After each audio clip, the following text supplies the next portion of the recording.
19 सितंबर 2008 दिल्ली में बाटला house encounter हुआ। कैसे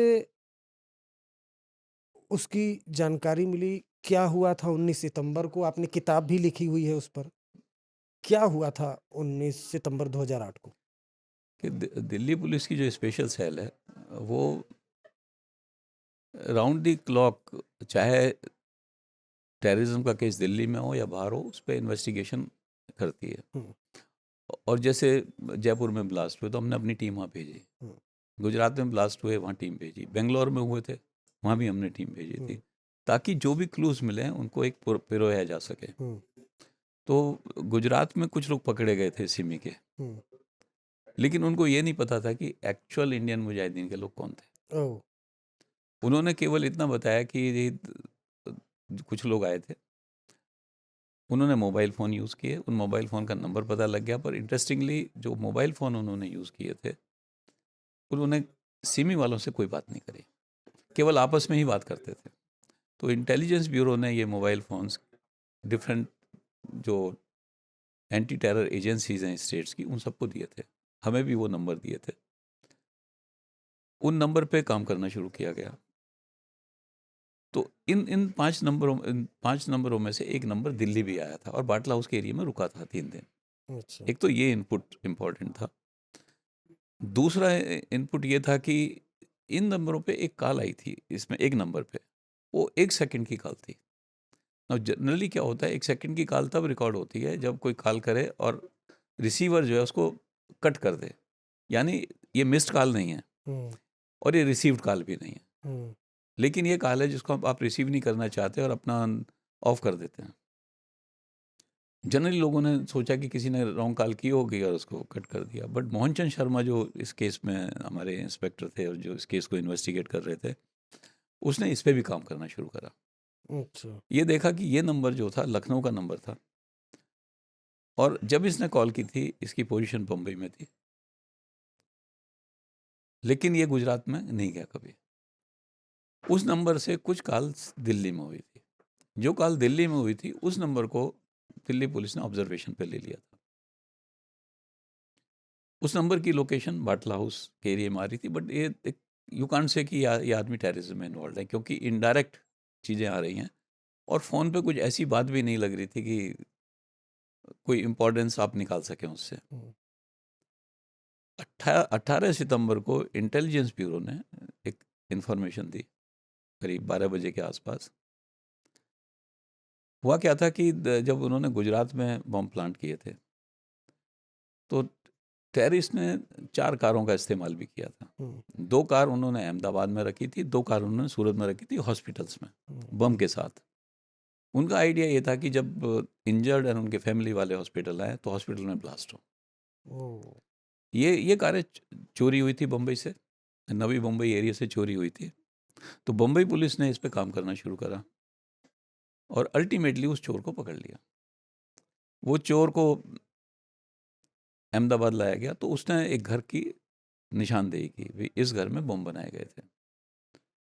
और उसने ये भी बताया कि 26 जुलाई को जिस दिन ब्लास्ट हुए थे गुजरात अहमदाबाद में, 13 लोग राजधानी से दिल्ली ट्रैवल किए थे। ओह! नाउ दिस इनपुट जो हमें दिया गया 18 सितंबर को, तो इसमें एक तरीका था कि आप ये देखें कि कौन कौन लोग बोर्ड किए थे अहमदाबाद से। तो हमने सोचा कि अगर दिल्ली में वापस आ रहे हैं तो पॉसिबिलिटी है कि दिल्ली से ही रिजर्वेशन कराया होगा। तो ये चेक किया गया कि दिल्ली से किस किस ने रिटर्न रिजर्वेशन कराया है। तो उस लिस्ट में 13 ही लोग आए हमारे पास। अच्छा। और बट इन 13 लोगों के नाम और पते सब फेक थे। तो हमारा डाउट और हुआ कि भाई इसका मतलब ये लोग जो दिल्ली से गए थे और दिल्ली से ही रिजर्वेशन रिटर्न कराया था, झूठे नाम से गए थे।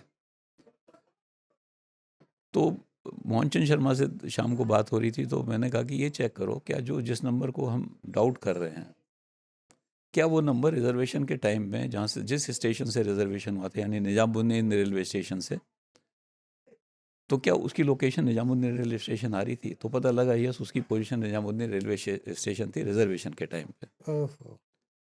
फिर इस नंबर और इसके जो ज़्यादा टच में नंबर थे, वो चेक किया गया कि भाई ये नंबर्स कहाँ-कहाँ घूमे हैं। तो एक और चीज़ नज़र आई कि जब 13 मई को जयपुर में ब्लास्ट हुए तो ये फ़ोन बंद थे सारे।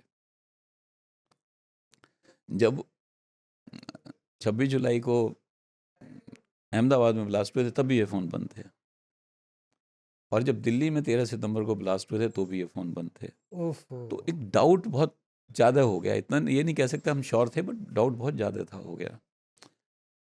फिर इस आदमी को लोकेट किया गया।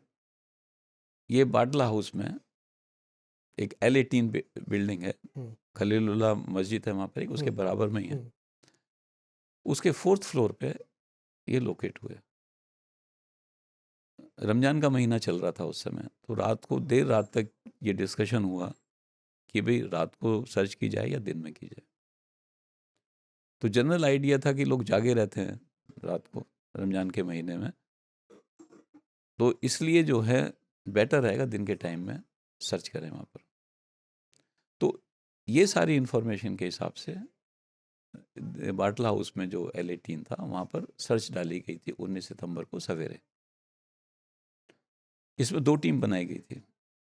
एक टीम मोहनचंद शर्मा लीड कर रहे थे, और दूसरी जो बैकअप टीम थी उसको जो ACP थे संजीव यादव वो लीड कर रहे थे। नौ पहली टीम में जो लोग थे ये डिसाइड किया उन्होंने कि बिना बुलेट प्रूफ जैकेट के जाएंगे। अब रीज़न इसका क्या था बुलेट प्रूफ जैकेट के बिना जाएंगे? बाटला हाउस जो बड़ा कंजेस्टेड एरिया है, और हमें यह भी श्योर नहीं था कि जब हम सर्च करेंगे तो आदमी वहाँ होंगे या नहीं होंगे। सपोज वहाँ वो नहीं है और आप बुलेट प्रूफ जैकेट पहन के जाते हैं तो सबको पता लग जाएगा कि पुलिस यहाँ आई थी। और अगर वो नहीं मिले वहाँ पे उस समय तो फिर वो कभी नहीं मिलेंगे। तो उस हिसाब से उन्होंने एक ये डिसीजन लिया और टीम वहाँ गई। 7 लोगों की टीम ऊपर गई थी, जिसमें एक जो था टेलीफोन सर्विस प्रोवाइडर के भेष में था। वो पहले ऊपर गया और उसने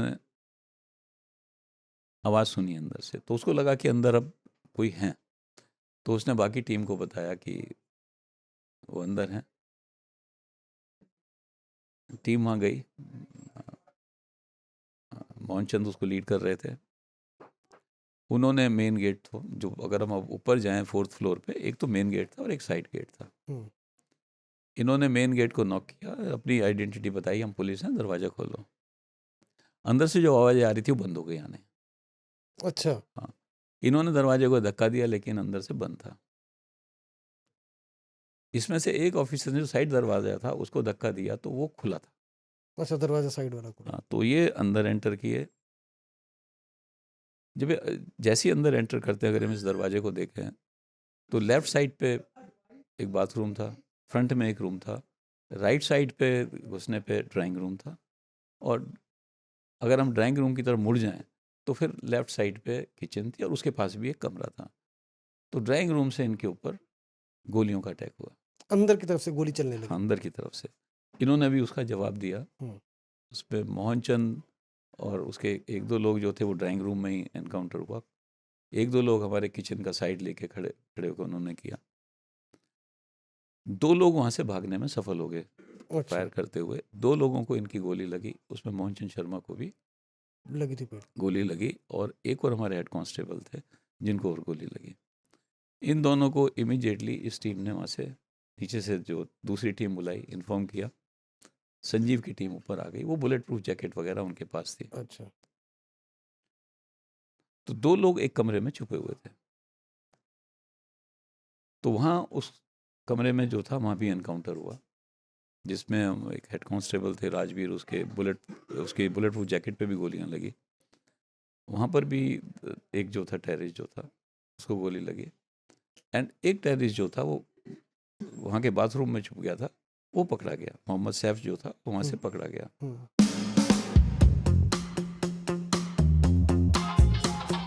पूलन ने जो बेहमई कांड किया है उसमें सिर्फ ठाकुरों की हत्या नहीं हुई है, बिल्कुल, उसमें मरने वाले जो है वो अदर कास्ट के लोग भी हैं। मेरा चैलेंज है, चैलेंज, अगर कोई चैनल ये साबित कर दे कि इनमें से कोई व्यक्ति डाकू था या फूलन देवी से उनका कोई लेना देना था या उन्होंने कोई रेप किया था, तो भी मैं अपनी बात पे कायम हूँ ठीक है। और इनाम देने के लिए भी कायम हूँ।